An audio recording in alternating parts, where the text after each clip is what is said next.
Ok? Oui? Ok. Ok. Ça roule? C'est magnifique. Bonjour à tous. Tous ceux qui sont là et tous ceux qui sont là, de l'autre côté. Tous ceux qui seront aussi. Parce qu'il y a ceux qui sont et ceux qui seront. Il y a ceux qui sont visibles et ceux qui sont invisibles encore. C'est bon? C'est bon? Vas-y. Voilà, c'est mieux. Ça roule. La technique, c'est un petit peu capricieux de temps en temps. C'est un peu comme nous, hein. Bon. Je disais donc qu'il y a ce qui est visible et ce qui n'est pas visible. Ok? Parce que aucun, mais absolument aucun oculiste ne peut fabriquer des lunettes qui pourraient nous faire voir les choses qui ne sont pas visibles. Par contre, notre Dieu nous montre. Ça, c'est des lunettes. Il nous montre des choses qui ne sont pas visibles à nos yeux, même avec des lunettes. Des choses que même un aveugle pourrait voir. Des choses que nous pouvons appréhender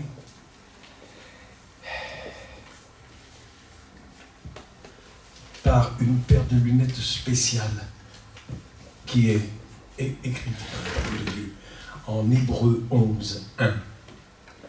La foi. C'est par la foi que les prophètes et tous ceux qui ont été bien avant nous ont vu et décrit et écrit ce qui se passe aujourd'hui. Ce n'était pas pour eux, la parole le dit, ce n'était pas pour eux, mais pour nous aujourd'hui. Et la parole dit aussi que parmi eux, parmi les prophètes, beaucoup auraient voulu voir ce qu'ils annonçaient, mais ils ne l'ont pas vu. Et nous avons donc un privilège extraordinaire de voir et d'entendre ce que Dieu nous donne aujourd'hui. Vous voulez du neuf? Oui. Vous voulez du nouveau? Oui. Beaucoup? Oui. Plein? Oui. Bon. Mais du nouveau comment? Selon ce que vous attendez ou selon ce que Dieu vous promet? Ce que Dieu nous promet. Ah oui, c'est réponse de sagesse. Parce que malheureusement souvent, on attend du nouveau, on attend un réveil, on attend ceci, on attend cela du Seigneur, selon ce que nous imaginons. Mais comment pouvons-nous imaginer quelque chose qui n'est pas encore?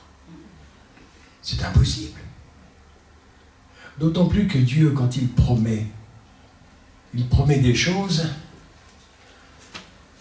qu'aucun être humain n'a vu, même pas Adam. Je vais vous citer quelques références simples, toutes simples. C'est la parole de Dieu, c'est pas la mienne, c'est la sienne. Et il sait ce qu'il dit. Et surtout aujourd'hui, il le sait très bien.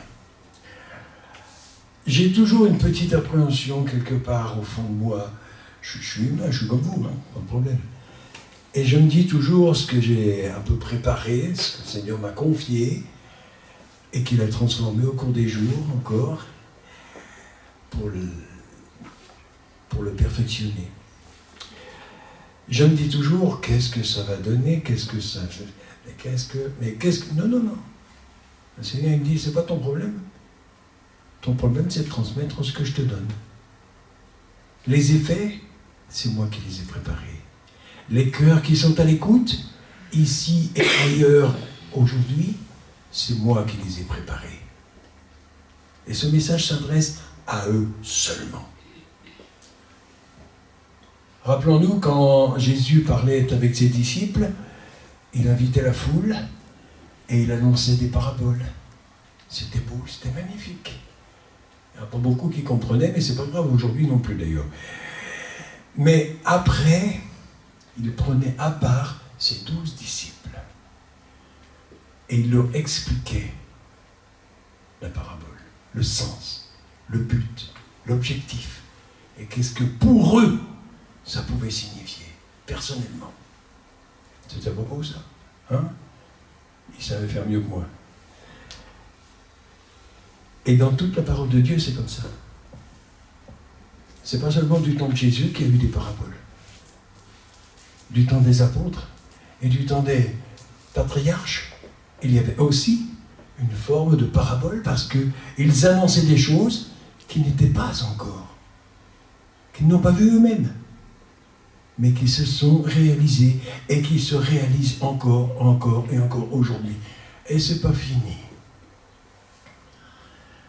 Alors, le premier verset que j'ai reçu, je n'ai pas choisi. Hein. Sincèrement, je n'ai pas choisi. Le Seigneur m'a confié et il m'a dit, regarde bien par les parallèles, et tu vas voir le fil conducteur. Dans le prophète Ésaïe,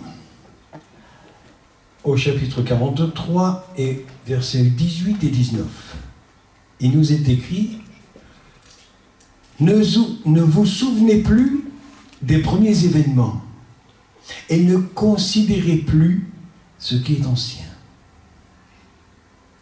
Bizarre. Voici, je vais faire une chose nouvelle. Elle est maintenant en germe. Vous avez tous un jardin? Vous avez vu les plantes en ce moment? Ça germe, ça commence à fleurir. Bonjour les fruits et les légumes, ça va venir. Hein. Il va y en avoir beaucoup cette année. Ne les connaîtrez-vous pas? Bien sûr que si. Je mettrai un chemin dans le désert. Un chemin au milieu du désert. Oh. Et des fleuves dans la terre aride. Cette parole-là a déjà été accomplie. Beaucoup se posaient la question, comment c'est pas possible, c'est une image, c'est quelque chose. Oui, c'était une image, c'était comme une photo d'une réalité déportée. Et cette réalité, elle se trouve en Israël, dans le désert d'Israël. Parce que quand cette parole a été donnée par le prophète, c'était un désert. Il n'y avait rien, mais de rien de rien. Je crois que cette année, on va aller voir ça ensemble, un moment. Avec mon épouse, on va faire un petit tour en Israël l'année prochaine, dès le début de l'année prochaine. Et je sais déjà un peu ce qui m'attend. Un peu. Parce qu'avec l'Internet, on a l'occasion de voir beaucoup de choses et d'aller très loin, et de voyager sans bouger. C'est très économique. Mais on y voit des choses magnifiques. Et effectivement, en Israël, dans les pays, dans les parties désertiques, maintenant, il y a des chemins, il y a des routes, il y a des autoroutes, il y a des constructions, il y a la vie, il y a des jardins à n'en plus finir. Oui, cette parole a été accomplie. Alors, mettons-nous un instant seulement à la place du prophète Ésaïe, que le Seigneur lui dit maintenant, annonce ça, il annonce ça, mais je ne verrai jamais ça, oui, c'est pas possible. Ça, c'est pas possible. Tu te rends compte, un désert comme ça? Eh bien, si c'est possible. Aujourd'hui, nous savons que c'est possible. Alors, comment ne pas croire à cette parole? Comment ne pas accorder toute confiance à notre Dieu qui nous parle? C'est sa parole. C'est pas la nôtre, ce ne sont pas des hommes. Ce sont des hommes qui ont tenu la plume et qui ont transcrit. Mais c'est Dieu qui a protégé cette parole et qui l'a gardée jusqu'à aujourd'hui pour que nous puissions encore la lire. Il y a un bon paquet de milliers d'années qu'on a écrit ces choses et elles sont encore là. Dieu protège sa parole. Alors qu'est-ce qu'il nous dit encore?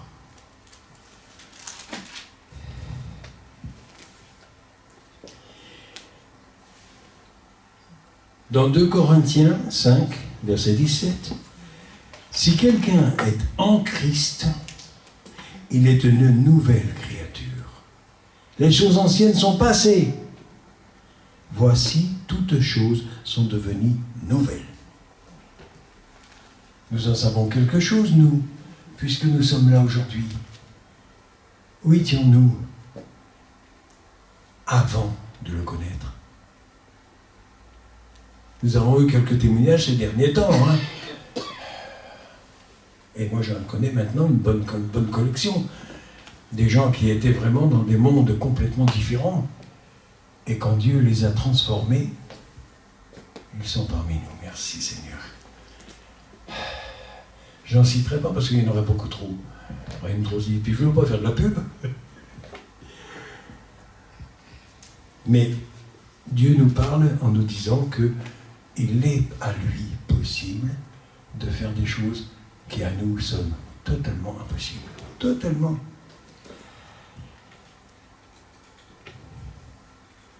L'apôtre Jean nous dit dans la première épître, au chapitre 2, versets 15, 16 et 17, « N'aimez pas le monde, ni ce qui est dans le monde. Si quelqu'un aime le monde, l'amour de Dieu n'est pas en lui. » Il place une barrière, une frontière, une différence entre le monde et lui. On ne peut pas être essayer, une petite image qui me vient, essayer seulement de passer dans une ville ou une autre, une grande avenue, avec un pied sur chaque trottoir. Ça va être dur.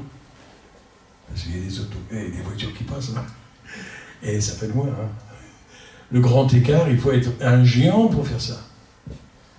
C'est impossible. On est ou sur un trottoir ou sur l'autre. Ok.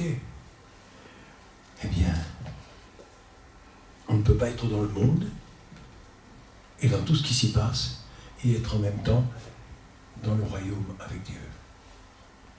Et le royaume de Dieu, il n'est pas seulement là-haut, il est là aussi.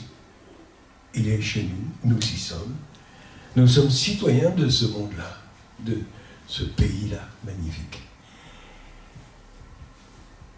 Car tout ce qui est dans le monde, la convoitise de la chair, la convoitise des yeux et l'orgueil de la vie ne vient pas du Père, mais vient du monde. Donc ce qui est dans le monde, c'est pas à lui. C'est pas lui qui l'a voulu. C'est nous. Alors il faut faire la différence rapidement, parce que quand on dit que Jésus revient bientôt, bientôt, dans le langage biblique, ça peut dire peut-être dans une minute, dans une heure, dans une année, on ne sait pas. Le temps de Dieu n'est pas le nôtre. On n'a pas la même montre. Lui, il n'en a pas d'ailleurs. Il n'en a pas besoin.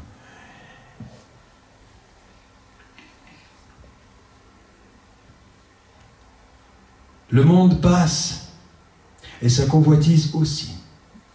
Mais celui qui fait la volonté de Dieu demeure éternellement. Alors ça, c'est l'indication la plus précieuse dans tout ce verset. C'est que si nous choisissons dans quel monde on veut aller, sur quel trottoir on veut naviguer, ou bien on est dans le monde, ou bien on est avec Dieu. Mais si on est avec Dieu, on est assuré déjà d'avoir une vie éternelle avec lui dans son royaume quand le temps sera venu. Par contre, si on reste dans le monde, avec toutes ces convoitises qui vont passer, on passera avec. C'est un choix, et un choix urgent pour beaucoup de monde, urgent pour notre époque, urgent pour aujourd'hui. J'avais un ami, un excellent ami, un frère, en Roumanie. Il avait beaucoup de mal à comprendre qu'il fallait se convertir, qu'il fallait choisir son camp. Et puis un beau jour, on était en train de discuter, on avait un prêtre orthodoxe à côté de nous, qui avait éclaté de rire quand il a entendu ça, mais il l'a retenu très précieusement. Et je regarde mon frère et je lui dis, écoute, est-ce que tu as une voiture? Il me dit oui. Puisque je t'ai amené jusque-là, donc tu as vu que j'ai une voiture? Oui. Tu as un contrat d'assurance? Oui. Tu l'as signé quand? Avant ou après l'accident? Ah là, il a fait flash. Il a compris tout de suite. Il dit, oui, d'accord. j'ai compris. Il est temps de signer le contrat maintenant avec Dieu. Parce que l'accident, c'est trop tard après. Aucun assureur ne vous prendra après l'accident, c'est clair. Hein? Ou alors il prendrait des risques, le pauvre.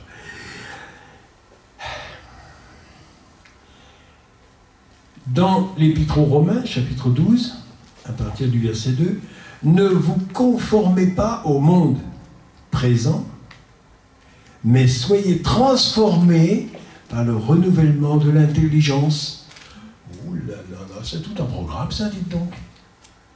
C'est tout un programme. 1. Il faut quitter les attraits du monde pour choisir de marcher avec lui.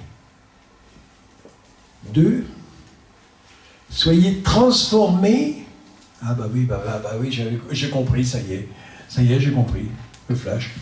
Bien sûr que c'est seulement après être passé par un transformateur que je vais pouvoir vivre dans ce monde de Dieu et non pas dans le monde. C'est un choix à faire, mais quand le choix est fait, il faut passer par le transformateur.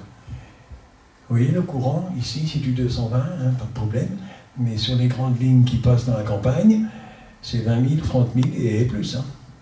Alors si on ramenait ça ici, les ampoules ne seraient pas un pli là. Bonsoir. Il fallait passer par un transformateur pour que le courant soit à la bonne dimension pour fonctionner, faire fonctionner les lumières, le micro, la technique, la vidéo, tout ça, avec un courant précis. Mais tant qu'il n'est pas passé par le convertisseur, c'est pas la peine d'essayer. Hein? D'autre part, si on essaie de faire fonctionner une machine industrielle avec le courant de 220 ici, ça ne passera pas. Il faudra plus, 380 et le reste. Ok? Il faut absolument le transformateur. Eh bien pour nous, humains, créatures de notre Dieu, si on veut vivre selon son standing à lui, selon son programme, il faut passer par le transformateur. Parce qu'on est arrivé dans le monde. Ah oui, malheureusement, on est arrivé dans le monde sur le mauvais trottoir. Ne me dites pas à cause d'Adam ou d'Ève, ils sont co-responsables, et nous sommes aussi responsables pour notre part. Mais maintenant, il faut changer de trottoir, il faut passer de l'autre côté, il faut passer par ce convertisseur. Et qui est ce convertisseur? L'Esprit de Dieu, le Saint-Esprit.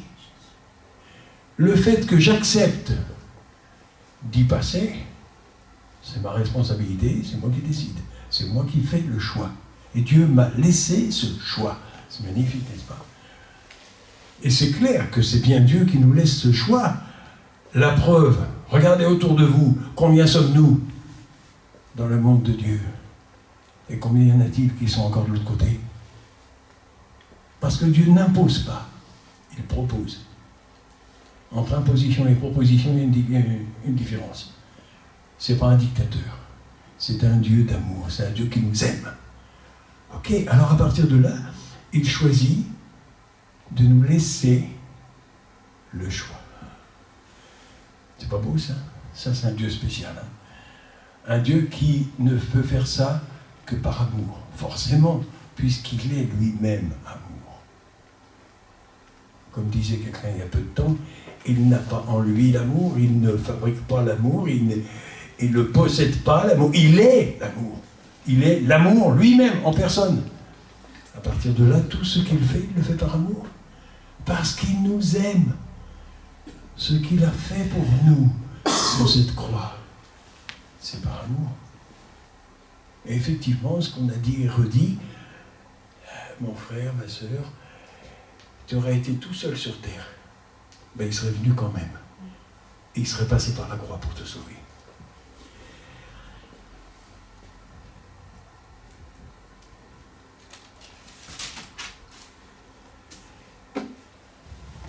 Dans l'épître de Paul à Tite, au chapitre 3, verset 5, « Et nous a sauvés, non parce que nous aurions fait des œuvres de justice, c'est pas par les œuvres, c'est par la foi. Okay. et par amour, mais en vertu de sa propre miséricorde. Alors je viens sur un petit distinguo qu'il faut faire quand même. Il n'y en a pas beaucoup qui l'ont fait. Je l'ai reçu du Seigneur il y a très peu de temps et je me suis aperçu que très peu avaient fait cette différence entre la grâce et la miséricorde. En fait, ils sont totalement inséparables.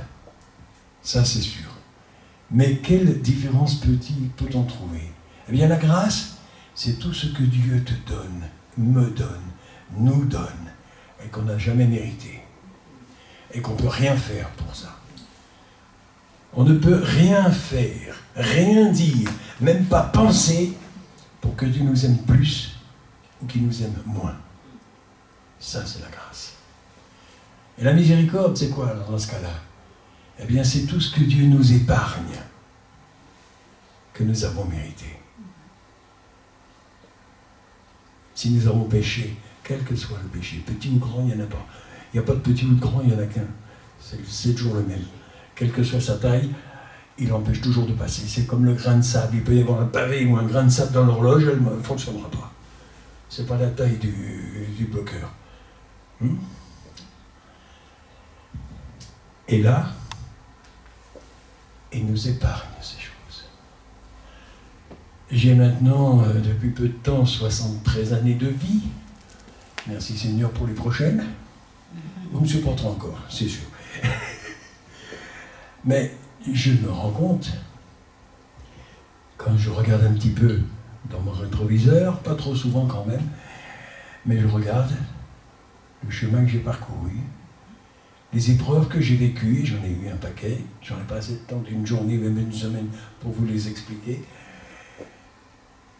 Et je me rends compte que Dieu m'a gardé, préservé, protégé, comme un joyau précieux. Il ne m'a pas mis dans un coffre, il ne m'a pas bouclé dans une valise fermée à double tour avec des gardiens autour. Non, non, non, non, il m'a laissé à l'air libre. Mais il m'a protégé de sa main, de sa puissance, partout où je suis passé. J'en ai passé des épreuves, des durs, j'ai encore des séquelles quelque part, ok, c'est pas grave, mais je suis encore là. Et j'ai encore du temps à passer pour accomplir ce qu'il a prévu pour moi. Ok. Alors, je voudrais tout de suite apporter, non pas une conclusion, mais presque. Dieu nous a fait vivre et nous a gardés. Et qu'est-ce qu'il nous demande après nous avoir aussi bien gardés?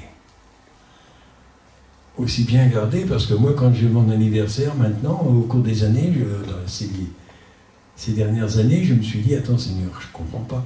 Toi, tu as pris 33 années de vie sur cette terre pour arriver jusque-là, pour faire tout ce que tu as fait, et moi, tu m'en as donné 73. Oh, c'est que je suis vachement bien vu pour qu'ils m'en donnent autant. Hein? Et il y en a qui en ont plus que moi encore. Alors on peut se poser la question, mais pourquoi Seigneur tu nous en donnes autant alors que tu en apprécies peu? Parce qu'il a une patience sans aucune limite. Patience égale amour. S'il n'y avait pas cet amour à la racine, il n'y aurait pas de patience, il n'y aurait pas la miséricorde, il n'y aurait pas la grâce. Il fallait l'amour, il fallait Dieu.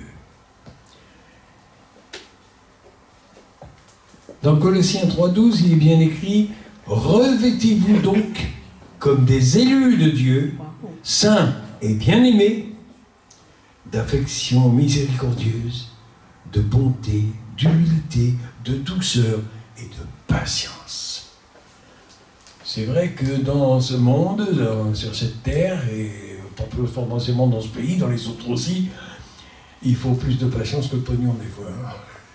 Pour arriver à faire les choses, il en faut toujours. Il en faut beaucoup. Et nous n'en avons jamais assez. Alors on dit, comme certains, Seigneur, donne-moi de la patience, mais donne-moi tout de suite parce que j'en ai besoin, c'est urgent. Mais prenons Dieu dans notre vie tout entière. Donnons-lui comme on l'a chanté. Remettons-lui, abandonnons-nous à lui. Et là, on pourra dire merci Seigneur, parce que la patience, c'est toi. L'amour, c'est toi. La miséricorde, c'est toi. Tu es mon tout. Tu es tout pour moi. Tu es mon tout. Tout ce dont j'ai besoin, c'est toi et rien d'autre. Et tout ce que le monde pourrait m'offrir, il peut tout garder. Ça ne m'intéresse pas. Ça ne m'intéresse pas parce que lui, de toute façon, quand il donne, il envoie la facture avec. Mais Dieu, lui, n'envoie pas de facture. Il donne. Alors, ce qui est un petit peu misérable de nos jours, c'est de voir que dans l'Église, le Seigneur pleure aussi à cause de ça. Il a un grand panier avec des bienfaits, des bénédictions magnifiques, il a plein de choses. Et chacun peut aller puiser dedans. Plus tu en prends, plus il y en a encore. Il y en a pour tout le monde. Mais combien viennent? Et Jésus, il est en train de pleurer là. Il dit, mais je vous ai invité, ma table est prête, les repas sont chauds, tout est prêt. Et il n'y a pas assez de monde. Il y a encore plein de place. Hein? Alors c'est pour ça qu'on dit aussi maintenant ce que Jésus avait déjà dit, mais on le répète un peu plus fort, pour que tout le monde l'entende bien. Allez et faites des disciples. Plus il y aura de disciples, plus il y aura de monde à la table. Et Jésus va être heureux. Et c'est pour sa joie que nous faisons ce que nous faisons. C'est pour son plaisir que nous sommes ici ensemble ce matin. C'est pour son plaisir que toi, qui regardes cette vidéo, tu te poses des questions, tu te dis, mais où est-ce que j'en suis? Et où est-ce que je dois aller? Le transformateur, c'est Dieu lui-même, le Saint-Esprit de Dieu. Tu le veux? Quelqu'un le veut encore? Quelqu'un veut encore être transformé? Quelqu'un veut encore du nouveau? On en veut tous du nouveau. Mais pas du nouveau selon ce que nous, on imagine.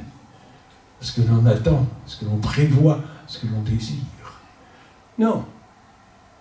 Du nouveau selon son cœur, selon ce que lui décide. Alors, on a vu au cours des chants une petite vidéo qui nous montrait un grand temple, un peu ressemblant à celui de Jérusalem. Ce ne sont pas des images de synthèse, c'est une réalité qui se trouve maintenant au Brésil, et dont les travaux de construction ont commencé en 2011. Oui, c'est ça. Moi, je tombe des nues, je ne l'avais pas vu encore. Ben, bien sûr, la presse n'en a pas parlé. Hein. Ça dérange certainement quelque part. Hein. Et pourtant, il existe. Je ne demande pas pourquoi, ni pourquoi il est là-bas plutôt qu'ailleurs. Mais je me dis que là, il y a des milliers de gens maintenant qui sont en train de louer et d'adorer le Créateur sur cette place-là. Oh. Dans un monde où il y a pas mal d'autres problèmes, où le monde est dominant. On me dit aussi qu'il y a beaucoup de problèmes dans beaucoup de pays, des persécutions, des tas de choses. Ok, c'est vrai, c'est une réalité. Mais ce qu'on ne me dit pas, ce qu'on ne vous dit pas, ce qu'on ne nous dit pas, c'est qu'il y a des milliers et des milliers de conversions, aussi bien en Israël qu'en Iran, en Chine ou ailleurs. Et l'Église de Jésus, c'est nous. Nous sommes les pierres vivantes. Et nous sommes déjà un nombre croissant. Chaque jour, chaque heure, chaque minute, il y a de nouvelles conversions, de nouveaux disciples, de nouveaux prophètes, de nouveaux pasteurs, de nouveaux serviteurs de Dieu. Il y en a partout. Partout où on n'imaginait pas. Dieu peut faire beaucoup plus que ce qu'on attend. Et pourtant, il nous l'a dit dans la parole. Quand vous priez, demandez, et vous recevrez. Et vous recevrez au-delà de ce que vous avez demandé.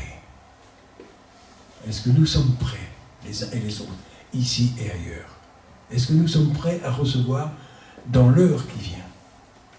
Merci Seigneur, tu m'as dit, pas le jour, ou la semaine, ou le mois, l'année. Non, l'heure, dans l'heure qui vient. Regardez vos montres. Dans une heure, vous aurez déjà quelque chose de nouveau dans votre vie que vous n'attendiez pas. Parce que Dieu veut faire. Et pas seulement dans l'église, un réveil ou quoi que ce soit. Alors frères et sœurs, chrétiens, arrêtez de prier pour un réveil. Il est en train de sonner, levez-vous. C'est plus l'heure de demander le réveil. C'est l'heure de se lever parce qu'il est en train de sonner très fort. À travers la planète entière, il y a des tas d'événements qui se déroulent que Dieu a voulu et qu'il fait. Alors nous qui sommes maintenant, passez sur le toit d'en face, qui sommes dans le royaume de Dieu, avec des citoyens du ciel. Bien-aimés, saints et bien-aimés.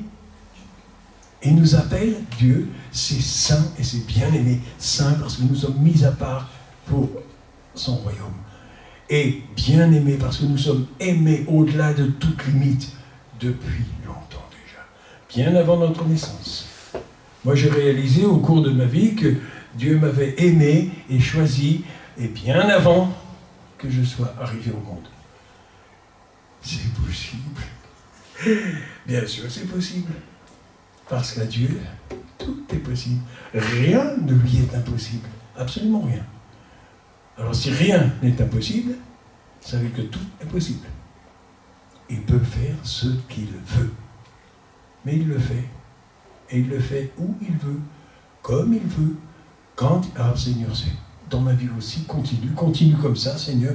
Quand tu veux, où tu veux, comme tu veux. Et quand on dit ça, de tout cœur, vous pouvez le répéter. Vous pouvez le répéter dans votre voiture ou chez vous en cours de route. Seigneur, tout ce que tu veux, comme tu veux, où tu veux, comme tu veux. Attention, vous prenez un risque. Prenez un gros risque. Hein. Vous avez fait à partir de là un choix définitif. Vous êtes dans son camp. Et vous le laissez faire. Et vous lui faites une parfaite confiance. Confiance à celui en qui le monde actuellement ne veut pas accorder sa confiance. Pas plus les politiques que les banquiers ou les autres. Hein. Ils ont tous placé leur confiance ailleurs. Ils vont être déçus. C'est dommage quand même. C'est dommage de faire un mauvais choix.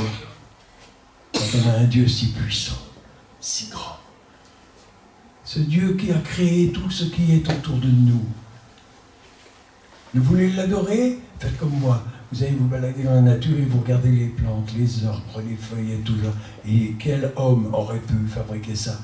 Quel homme a pu le mettre là où il est? Oh, il y a des cultures, d'accord. Mais dans la forêt, des arbres ont poussé un peu n'importe où. Pas n'importe où. Là où Dieu les a placés. Et il a ses raisons. Et nous le savons, nous le découvrons au cours des années. Il est le Créateur. Il est Dieu. Il est Adonai. Kadosh Adonai. Oui. Celui qui est, qui était et qui vient. C'est dans l'ordre où la parole nous le dit. Celui qui est présent ici, parmi nous, aujourd'hui, ici. Merci, papa. Celui qui était, parce qu'il a toujours été, il est éternel, et qui vient chercher son Église. Jésus vient bientôt. Bientôt, cherchez pas la montre, c'est pas la peine. Bientôt, ça veut dire dans très peu de temps. Et pour quelques-uns, peut-être, c'est ce soir. Vous savez, j'ai eu l'occasion de travailler, j'ai travaillé dans les hôpitaux et dans les ambulances, et j'ai vu des gens mourir prématurément, comme on pourrait dire, hein, dans un temps un peu surprenant, hein, trop jeune, trop tôt, hein, après avoir fait des tas de projets, et paf, ça y est, c'est le départ. C'est Dieu qui les choisit, c'est lui qui fixe l'heure, hein, c'est pas nous. Hein. Ok ? Alors évidemment, on se pose la question, mais quand il dit bientôt, à l'échelle de l'humanité tout entière, c'est bientôt, il va revenir, il va prendre son peuple, tout va se transformer, la parole nous décrit tout ça très clairement. Mais pour nous, personnellement, bientôt, ça peut vouloir dire que sur la route, j'aurai un accident et je vais passer de l'autre côté. Est-ce que je suis prêt? Beaucoup de témoignages me sont venus à l'oreille, de gens auxquels on proposait et qui disaient « Non, non, moi j'ai encore le temps, je suis jeune, je suis tout mon temps, je verrai ça quand je serai vieux. » Et le lendemain, ils étaient morts. Ou le surlendemain. Quel dommage. Un gâchis de temps, un gâchis d'éternité, un gâchis de vie. Des gens qui ont vécu toute une vie, ou une courte ou longue, hein, sans vouloir se tourner du bon côté et venir vers celui qui les a aimés. C'est un sacré gâchis de vie. Et nous ne voulons pas, nous, gâcher ce temps-là.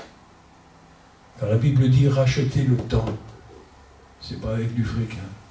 C'est pas avec des œuvres, c'est pas avec des rites, des religions et tout ça.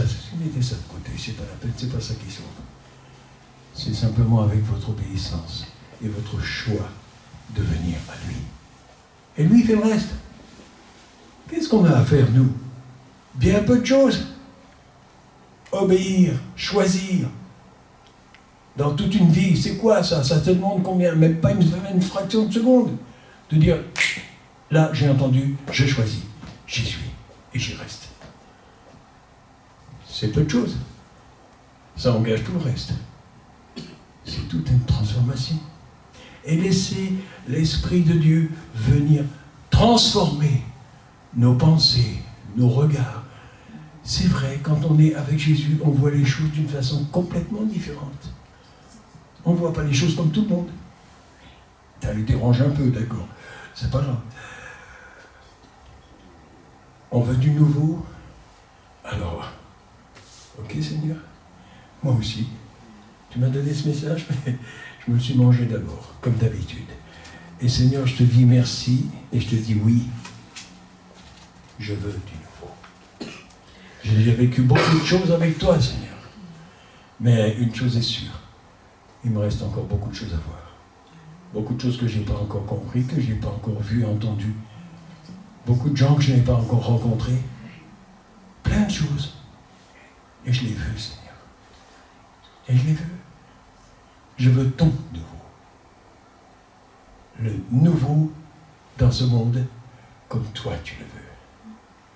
Ça va engendrer beaucoup de conflits, beaucoup de guerres nouvelles, beaucoup de choses. Mais je sais que je suis du bon côté avec toi. Et que ta miséricorde m'épargnera toute souffrance de ce côté-là. Mais par contre, si je reste, si j'étais resté, puisque j'y suis maintenant passé, mais si j'étais resté de l'autre côté, je ne sais pas ce qui nous attend, mais ça risque d'être dur. Il faut être réaliste quand on est chrétien. Il faut avoir le cœur dans le ciel, mais les pieds sur la terre. Et faire les bons choix selon ce que Dieu nous propose. Je ne crois pas qu'il existe un seul être humain, pas un seul, qui ait eu le temps suffisant pour lire, entendre, comprendre tout ce qui est contenu dans la parole de Dieu. Heureusement, une chose qui est écrite aussi, elle est éternelle. Donc nous aurons la parole de Dieu auprès de nous encore après. Et on aura toute l'éternité avec lui pour comprendre ces choses. Merci Seigneur pour tout ce que tu nous as donné aujourd'hui, pour tout ce que tu as engendré. Et quel que soit le nombre qu'on ait, la valeur d'une assemblée aux yeux de Dieu, elle n'est pas proportionnelle au nombre que l'on connaît. On peut être qu'une douzaine, on peut être 500 000, on peut être 600 000 au fin fond de l'Afrique. Non. Je suis devant toi, tu es devant lui. Nous sommes devant lui, individuellement, personnellement. Et à partir du moment, au lieu de se regarder les uns les autres, comme on le fait malheureusement trop souvent, regardons-le lui. Et si tous nos regards sont tournés vers lui, c'est comme, ça me donne l'image d'une roue de vélo. Il y a le moyeu, il y a les rayons, il y a le pneu, et chaque rayon a sa place autour et rejoint le centre. Et si chacun de nous, on tourne nos yeux, en les fermant, vers notre Père et notre Créateur, celui qui a donné son Fils pour nous, À partir de là, on se retrouve tous unis dans la vraie unité. Pas une unité... Non, j'arrête là. Je pourrais aller trop loin. On n'a plus assez de temps. Seigneur, donne-nous encore plus de temps. Les journées, tu les as faites 24 heures. Tu aurais pu les faire plus longues. Merci Seigneur. Merci et merci et merci encore pour ta grâce, pour ta miséricorde, pour tout ton amour, pour toi. Ouvre nos yeux, ouvre nos cœurs, transforme-les encore et encore et encore, jusqu'à ce que nous soyons ressemblants à ton Fils. Parfait, sans tache, prêt à te recevoir ou être enlevé vers toi. L'un ou l'autre. Prêt pour être avec toi, unis pour l'éternité. Amen.